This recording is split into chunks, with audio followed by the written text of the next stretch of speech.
Coming up, mastering multifamily management, insider secrets to successful property management. We're turning the mic over to local multifamily operator and founder of JAG Property Management and JAG Capital Partners, Chris Grenzig. But first, a musical treat from Jacksonville's Firewater Tent Revival.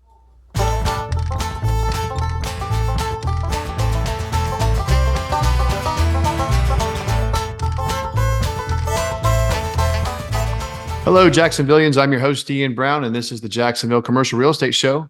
We're bringing you dynamic local entrepreneurs, deal makers, and thought leaders ready to dive in deep, unpack the local market so you can navigate with greater confidence and accelerate your success. Go to investwithacoach.com to register and never miss another one of our investment, networking, or educational opportunities. Today, I am here with local multifamily operator, manager, and founder of JAG Property Management and JAG Capital Partners, Mr. Chris Grenzig. Welcome to the show, Chris. Yeah, bud. Thanks for having me. Chris, I start with a little burning question, and mine for you is, can most single family management companies also successfully manage apartments? Can they? Yes. Do they? I don't know. It's not massively different. If you have 20 single family homes and one 20-unit apartment building, the meat and potatoes is exactly the same, right? You're just managing a slightly different space. The only thing you really just have to manage a little bit better is common area spaces. And typically apartments have a little bit higher turnover, but by and large, it's the same exact business between, one or the other. Now, can you share a bit about how you got into multifamily property management? Yeah, so it started back in 2016, 2017. I got into investing, did a couple smaller deals with like a joint venture on the side. But then a guy I was doing them with, his name was John Cohen. He had formed a company called Toro Real Estate Partners. I went and worked for them for 4.5 years. So it was the two owners, myself, and an admin. We bought about 4,000 units across 23 properties. And then my last 3 years, I oversaw everything in Florida. So grew that portfolio from 0 to 1,000 units just in Jacksonville across 7 properties. And then in, November 2020, we were closing on a 16-unit property over in Orange Park for ourselves and decided I was going to leave that company, go off on my own thing, and move from New York, where I was from, down to Jacksonville, and was going to figure a lot of the stuff out. So at our old company, we would use third-party managers. We'd have people oversee the construction and renovation. And I decided I was going to do all that myself, as well as being the owner, the asset manager, all that fun stuff. So I drove down, just figured it out. And then that property turned into us owning, we've bought over 200. And currently we still own 51 units in Jacksonville that we own and manage. So I like that. Let's unpack that just a little more. So, you acquired a lot of units when you were with Toro. Mm-hmm. So, yeah, you come down to Florida, and it sounds like, I think you were already, you said, overseeing all the Florida properties anyways from an asset management level. So, and you decided you wanted to jump in and actually manage, not third party manage these things. Talk about some of the pros and cons, jumping in and actually running these things yourself. The cons are really, I didn't know what I didn't know at the time. Luckily, I had done the work to surround myself with people that knew more than I did. So, for example, my drive down from New York was about 16, 17 hours, and I scheduled about 12 different phone calls during that drive, primarily with other property management people, just to be like, what should I do? What software should I do? What should I be focusing on? How do I do this? Where do I find that? And, was able to get a lot of good information, and then was able to meet 1 or 2 people locally that were managers as well. And they were able to help and point me in the right direction. But the cons was not knowing what I didn't know and having to figure it out and make mistakes. The pros was I was able to learn a lot of stuff that I did not know just being an asset manager, that has made me significantly better at managing properties, but also, looking at properties to acquire. Because, we have our own properties. We're also doing third party management now too. But it makes me better to be able to like see problems earlier. I didn't even really understand how a whole plumbing system functioned when I was an asset manager because I didn't really need to know that. And I didn't own a house at the time either. So now that I was in there and we repiped our whole first property, that 16 unit, I had to learn, all the different functions of the plumbing and how it works and all the different problems that can occur. So it gives me a lot more hands-on experience understanding that stuff, how it works, how it relates, the problems I can have, how to mitigate problems, things like that. And I know from my own experience and talking to others, another thing that comes up going from single family, especially like a mom and pop with just a rental or two, into multifamily apartment management, you run into legal more often. So now you're That's true. in, and it's kind of in all facets. The legal is different in the lending. You tend to have Mhm. entities or LLCs owning these. You don't have to, but you tend to. You tend to have higher turnover in multifamily. So here comes your eviction and related. And then you may or may not have more issues with behavior on your property because you have more people living under one roof. So you could be a mom and pop operator of a couple rental houses and legal maybe never crosses your mind. Maybe you beef up your liability policy. You might keep the same tenants for years and years and years in single family.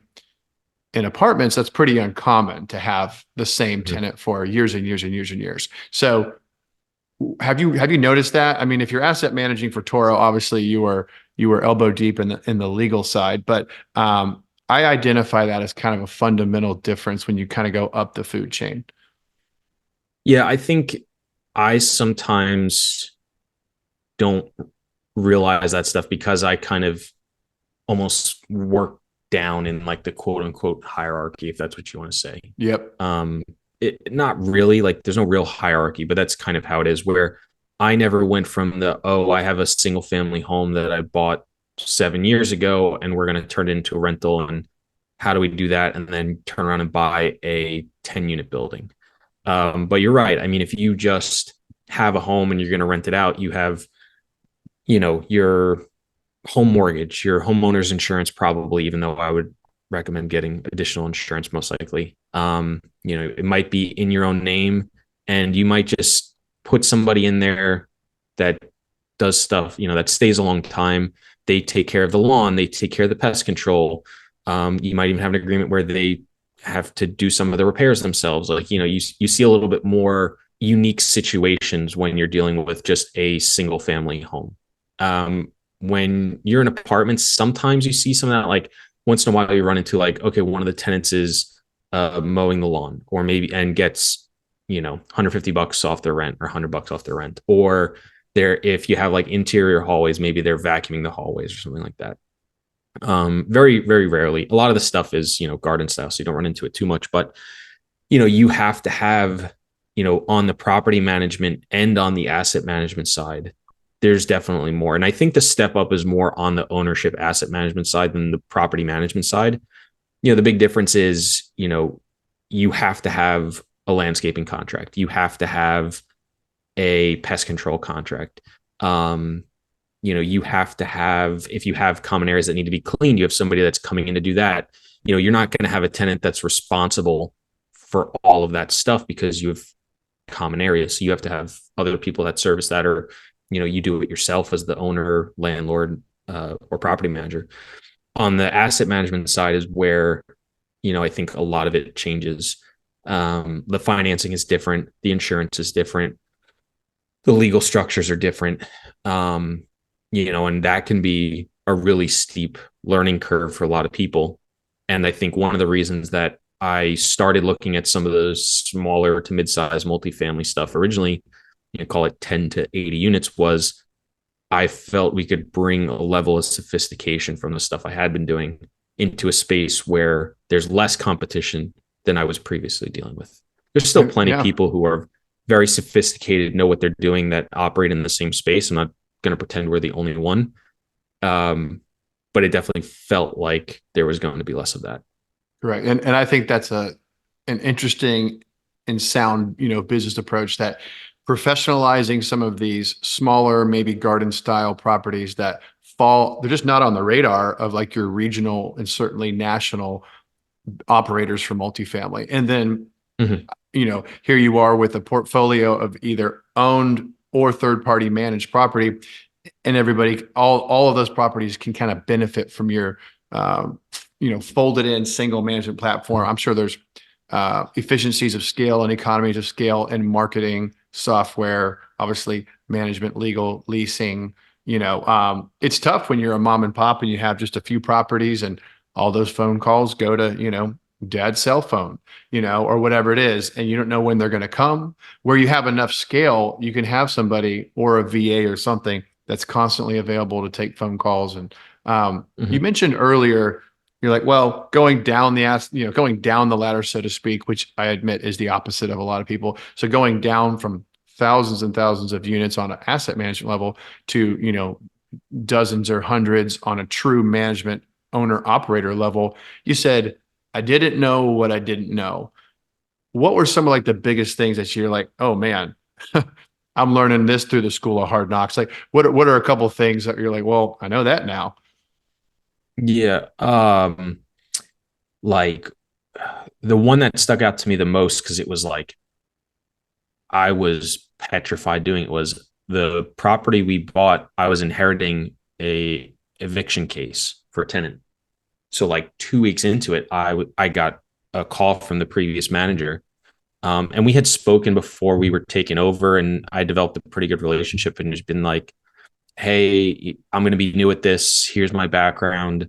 I know you're transitioning over. I don't need anything crazy, but would it be all right if I call you from time to time just to like, in case I miss anything, or just, to help me out? And, to their credit, they were super helpful, but I had to finish out that eviction. So like, I didn't know how to do it with the sheriff, or I didn't know I needed a locksmith there to change the lock. So I was like scrambling the morning of to go do it.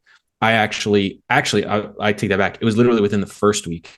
And I remember this because the first week that I was down there, my mom lives in Daytona, and I didn't have an apartment for the first week. So I was living in Daytona and commuting back and forth that first week. And I had copies of the keys, and I left all the keys in Daytona the Mm. day of the eviction.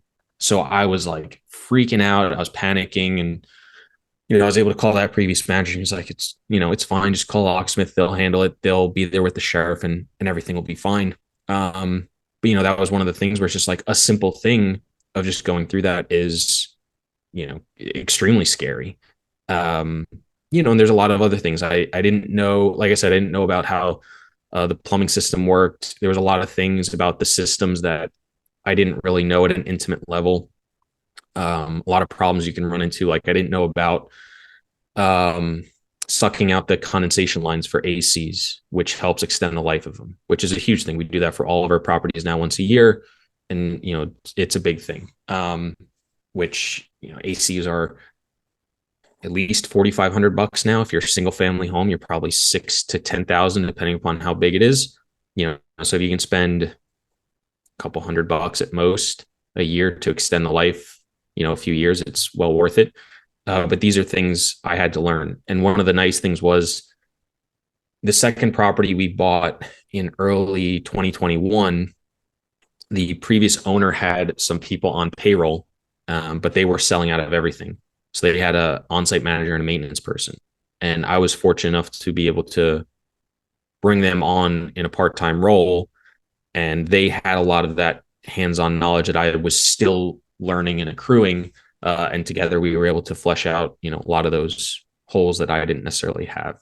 And a lot of it is just not anything too crazy, but once you learn it, and then it becomes regular everyday business. But it's just, again, one of those things that until you encounter a situation or until you go through it, you don't know what you're supposed to do necessarily. Mm-hmm. You mentioned inheriting the eviction and things like that. Tenant satisfaction, of course, it matters in single family, but in multifamily, people are close together. People talk. They park, they walk up, they grab their mail. let's just say word travels quickly, Mhm. and bad travels usually faster than good. What do you try to do to keep, like tenant satisfaction and tenant retention high in your communities? The number one factor, in my opinion, is quick and efficient handling of maintenance requests. Hmm. Nobody wants to be living in a place and something's not working and you can't get it fixed. It's not their responsibility to fix a broken toilet, to deal with pest control issues. 99% of the time in multifamily, it is the manager or owner's responsibility for those things. The longer somebody has to deal, like not having a working toilet, especially if you only have one, is super impactful in anybody's life. Nobody wants to go through that. If you have two toilets, it's not as bad, right? Like you can get away with that, but it's still super annoying. Like you signed up to have two bathrooms, two toilets. Maybe you have a roommate, maybe you have kids, family members, whoever. And now all of a sudden, that's impacting your life. It's impacting your ability to get ready for work in the morning. It's impacting your ability to just do your business when you want to do your business, how you normally do. That not being taken care of in a prolonged manner is super, super frustrating and completely understandable. Sometimes maintenance requests can't be handled super fast. Things like toilets, yeah, right. That's not too hard, right? Toilets are abundantly available. You can get plumbers in within a day. Usually that's not too hard. Sometimes you have other things that are a little bit more difficult and take time, but being efficient with that and being on top of it quickly, we see and have seen a significant uptick in satisfaction of coming in because we've taken over management for places where the previous manager just isn't addressing it for one reason or another. It could be lack of communication, lack of funds, could be they're selling, so they just didn't want to do it. It's a whole lot of things that could be doing it. And it doesn't even have to necessarily be malicious.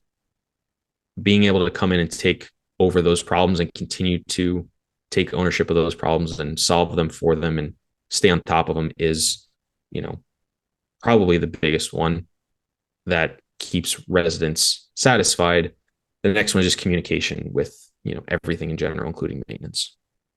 And, that's a great answer on the retention, tenant satisfaction topic.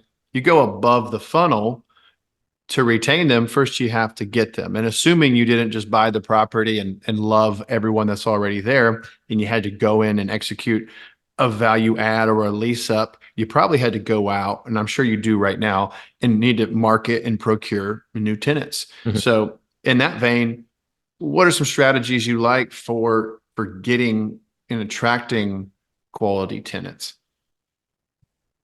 I think the biggest one that is surprising that it's not just so standard now is just high quality photos that showcase the property exactly how it is. When you are marketing really anything, you're setting an expectation, you're putting a price to that expectation, and then you want to meet that expectation or exceed it. In our case, if you list an apartment for rent and you don't showcase a tiny bathroom or a tiny kitchen, or you say there's something and it's not, or you alter the photos to look significantly better than they are, and then somebody goes to tour that unit, you're wasting resources. Whether that's you have to send somebody to tour that unit, you have to spend time to pre-qualify them. Even just if you're using like self-showing software, you're still using that software. And it just doesn't look good either, because if somebody so happened to look at a couple of your properties and every time they're like, it looked way better in photos and it sucks in person, you're just going to stop looking at the stuff you have. If you have a property in whatever condition, there's a price that somebody will pay to rent that. You just have to be realistic in what you want to achieve and present it in a realistic light, and you'll be fine. Mhm. And that's really in any market. 2 years ago, you listed something up and you had, an application or two within a week. Today, it's significantly harder. There's, rent stagnation, high oversupply, rents even dropping, a lot of people offering concessions. Renters have significantly more choices today than they did 2, 3, 4 years ago. So it's a little bit of a different rental market, but that still holds true, even if it just takes a little bit longer to get than it did 2 years ago. That's a good point. I think I'm in my 19th year of real estate, and I started in appraisal. And we would always, if we appraised apartments, I was in my 20s. I was usually a guy out in the field doing interviews and taking low quality photos. We would always ask the managers, what are your tenant incentives? What are you doing for marketing? How are you getting people in? If you're giving free rent, how long are you dividing up security deposits, things like that? So it's interesting you brought this up. I feel like concessions or leasing incentives were not really common a couple of years ago, but you are seeing them come Mhm. back. So, and you actually covered two markets, I believe. You're in both Jacksonville, which is obviously why you're on this show, and you also have some portfolio and some holdings and management in Orlando. So, Mhm. my question is, are you seeing these incentives fairly prevalent in both those Florida markets? And just kind of your thoughts on the effectiveness and what it takes to get people across the line right now and incentives. I'm seeing concessions are super prevalent in larger multifamily, especially new construction. It's There's so much supply that is trickled down into, like, your A minus, your B plus, your B class stuff, probably even your C. I just don't look at it as much, where because the properties are so big, they're constantly marketing units in that property. So they're constantly doing different specials, whether it's, 1 month off, 500 off, gift card. I mean, there's a lot of different things you can try to do as long as it's, legal. But that's where you primarily see it. We've started to see concessions trickle down into the scattered site multi single family realm. It's definitely not super prevalent, but it's something that we've done on a couple of our units. I've seen some other management companies do it, but it's definitely not as prevalent as I see in that larger stuff. I think maybe it's because mom and pop owners are a little bit more sensitive to giving 1 month free or something. Or maybe it's just not a tactic managers are bringing down, or it's not palatable. I'm not really too sure. I don't think it's hyper necessary. I think you can not do it, or you can do it. Some people getting 1 month free or half a month free is great. And other people are like, I'd rather just get $50 less a month. And I think it's just really the tenant's choice and, what they prefer. And I don't think either one is right or wrong. Yeah. But yeah, you're definitely seeing more of that. We didn't, 2, 3 years ago when we first started managing our own stuff, I mean, there was no concessions. It was, here's the rent we're asking, and take it or leave it. And people were taking it. And it's, were you getting in there fast enough? And it was great. And I look back now and I'm like, I should have savored those years a little bit more, because now it is very much a different story. I think it'll change back. New construction starts are way down. So I think we got another year or two of this, and then probably a year or two of kind of catching up. And then, it'll probably be, back to 2018, kind of feeling, assuming everything else stays the same, right? Unemployment, jobs, population, all that good stuff. And kind of in that vein, setting rental rates and adjusting rental rates, and it kind of goes hand in hand with like marketing and concessions and Mm. that earlier conversation about retention and keeping happy tenants. So I think you're already aware. My partner Ray Adams and I have an 83 unit in Valdosta, Georgia, and Mm. we were slow to move rents. We kind of focused on retention. We tried to do a lot of renovation out of cash flow. We didn't want big vacancies, but there's a lot of different approaches to that. Some people Mm. are happy to lose half their rent roll, renovate, maybe intentionally not renew, lose more than half their rent roll, renovate, come back, release. To me, that was a little bit of a dangerous or risky approach, at least for us. But let's focus on the management topic. What's your approach to rate adjustment? You like to look at the comp set, your competitive properties, and kind of fine tune. If you have a good tenant, maybe keep them around at a slightly below market rate. But do you have philosophy on setting and adjusting rates? So it's property and owner specific, and I think that's where we can be a really good partner for people, because for our own stuff, we have two properties where we have 2.5 years left on the loan. And we're trying to position it in a way that when we do eventually go to refinance, that we are maximizing the value. So for those, we've been more inclined to offer one-time concessions and try to get the rent up 25, $50, because that helps with the value, that helps with the refi and everything that way. Our other property, we refied a year and a half ago. And for us now, it's a game of keeping that property full and getting as much revenue coming in as we can. So that's minimizing vacancy, minimizing turnover, minimizing, concessions. We want to keep it full, and we would rather drop the rent 25, $50 and just keep it consistent, because that's the game we're trying to play now.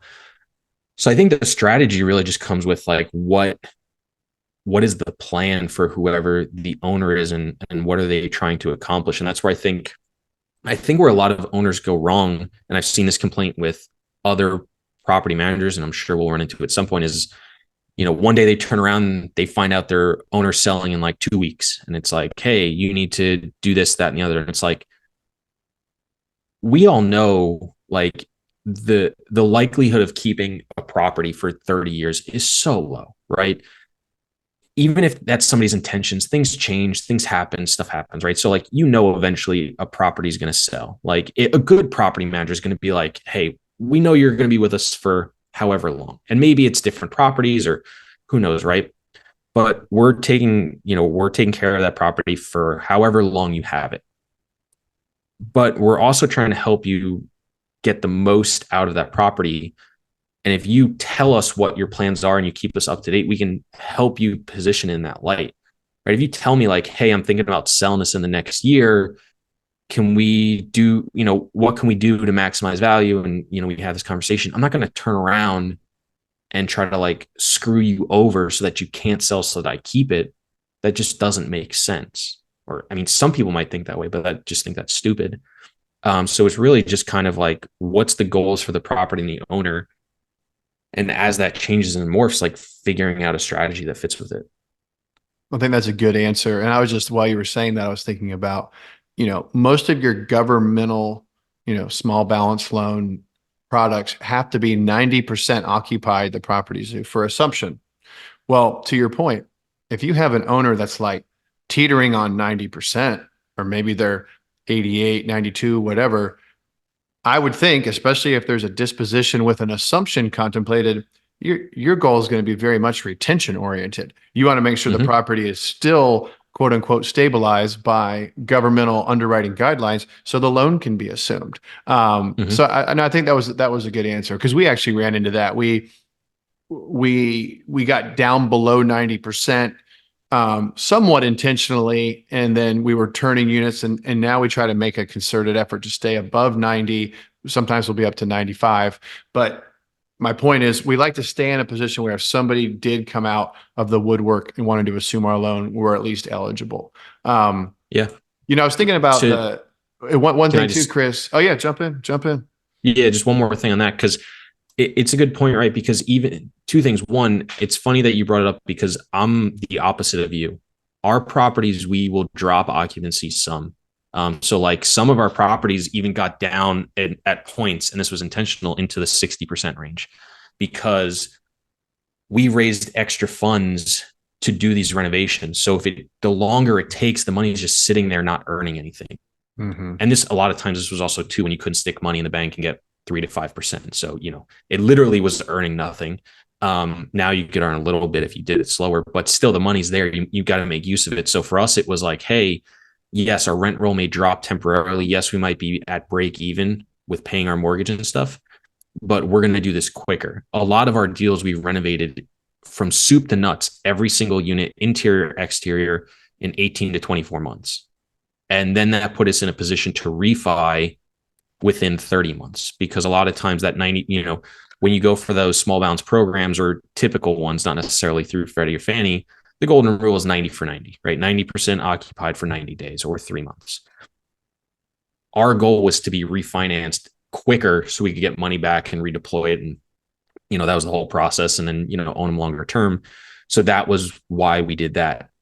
But also to that same point where you're talking about like, oh, we were flirting with 90 and to be able to do an assumption at 90. The other thing too is like, if I had an owner come to me and say like 6 months, like, hey, we're thinking about selling this. My first question would be like, what are you trying to sell to the next buyer? Because if it's a loan assumption and you're trying to sell like, hey, this is a stabilized high occupancy property with low expenses. All right, well, let's focus on retention. Let's get that occupancy up to 95, 96, 97, and let's try to minimize expenses and, let's try to sell that story. If your story is like, hey, we've renovated 30% of the units, we're getting $200 rent pops, like our focus is going to be on like, as that 6 months rolls, like we got to continue to push that rent roll and prove that out for somebody else. And when people don't say that, I don't know what I don't know. If you don't tell me what your intention is, I can't help you achieve that. And that's where like, the same property could be looked at two very different ways. And it's tough for us to help somebody execute that plan when we don't know. Well, you mentioned the word story, so there's my segue. You have a success story or a case study that you've kind of repositioned or improved a property performance that you could share? Yeah, I mean, all the properties that we bought were, value add in one form or another. Typically, we're mainly looking at the revenue side. Once in a while, you see an occasion to cut some expenses, like that first 16 unit deal we bought. We got our lawn maintenance bill from $750 down to $360 a month. But that's rare, and if you do save expenses, it's not really moving the needle so much that it's something to count on. So we tend to look at, where can rents be if we make these improvements or whatever. So, our first property we bought, we took rents from $850 to $1,300. We spent probably $35 a door curing deferred maintenance and then doing cosmetic upgrades. Our most recent acquisition, we've been spending about $10,000 a door and rents were $975, and now we have them up to about $1,350. Other than that, we have a third-party client over here in Orlando where we just took over on the management side, so no ownership. And, previous management was just the relationship had soured. Stuff wasn't getting done that was needed to get done. So we took over we took over with like a week and a half left. And the homes there was 22 homes. They were about 50% delinquent for that month, that we were able to get up to about 80% collected for that month. Since then, we're in the process of getting out, the last two remaining problem tenants. And besides that, we're 100% collected. So, and that was really just, kind of the stuff I talked on earlier. It was communicating, handling maintenance issues, telling people what's going on, nagging people or following up with them, and just getting people used to like, hey, rent's due by this time, need to get it in, otherwise there's penalties, and if you want to pay them, that's great. If you don't, there's going to be consequences. And most people just, if they know they can get away with stuff, they will. And I think we all do that in different aspects of our lives and stuff like that. So if I don't have to pay rent by the 5th and I can pay it on the 20th, why wouldn't I? And I think that's something that we can come in and set different standards and back it up. And, and it is nice for the owners to be like, yep, we're 100% collected by, the 10th of the month or whatever it is. And as the time of this recording, what markets are you serving, and are you taking on new multifamily third-party management? Yeah. So like you said, we're looking in Orlando and Jacksonville. We currently live in Orlando. We moved from Jacksonville to Orlando after 3 years, just to be closer to family here. But because we still have a presence up there, I have some employees up there, we're kind of back and forth between the markets pretty often. So we're in and around, the Jacksonville area, some in Clay County as well. We've got property in Orange Park, and we got people over there too. So kind of Duval County and Clay County, or Orange Park, and then we're also over in Orlando, so kind of north and central Orlando. So right now we've got some homes in Leesburg. We got a couple people we're looking at taking over, kind of in the the like Apopka, Baldwin Park areas, which is kind of like north and then over like southeast. So that's kind of primarily where we're looking. We do long-term residential rentals, so no short-term vacation rental stuff. Anything from single family all the way up to probably 80 units, because that's when you switch over typically to like the on-site staff with an office and payroll and stuff. It's a great answer. And I have experienced that with our 83 unit, where we're kind of big enough for an on-site, but we, at least on a maintenance side, but we never really could find the right person. And if we were just a little bit bigger, that would have helped. But we're going to go into our closing questions. And as you go back and forth from Jacksonville, Orlando to Jacksonville, what comes to mind? Why do you love Jacksonville as you're cruising up, however you get here? I-4, I-95, something in between. What draws you to Jacksonville other than the work? What do you love Jacksonville? It was just such a nice change, coming down from New York. It was just a really nice area to be in. It's got a lot of different areas of town. So if you want to go to the beach, you want to go to downtown, you want to be out in the suburbs, you've got the historic areas. You just got a lot of different options of what you're looking for. The one thing that I love about Jacksonville that Orlando does not have is the 295 loop with 95 cutting through makes getting around very, very easy. Orlando has I-4 running through the middle, and then a lot of smaller roads kind of running all around. And, it can make trying to get, 10 miles take you half an hour sometimes. So it can be a hassle getting around, which they're working on, but hasn't quite figured it out yet. But, Jack just had a lot of a little bit of everything, if that makes sense. And it really, would kind of just hit on whatever, we wanted to do. There was an option for that. Yeah, the size of Jacksonville does make it literally feel like a half dozen small cities. All right, your favorite Jacksonville restaurant? There's a few that come to mind. I'd probably have to. I'm gonna break it down into like casual and fancy. Fancy, I loved Orsay. That was one of my favorites. Good choice. Only went there twice.